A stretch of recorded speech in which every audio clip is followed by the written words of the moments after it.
रहमत तो विधात के हाथ में। कन्हैया से मिल जाते हमारा तो मंगल दियल कान के है यार सोना, मंगल दियल कान के।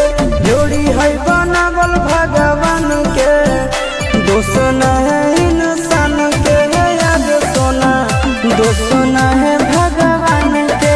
जोड़ी है बनावल भगवान के, दोष न है इंसान के है यार सोना, दोष न है इंसान के।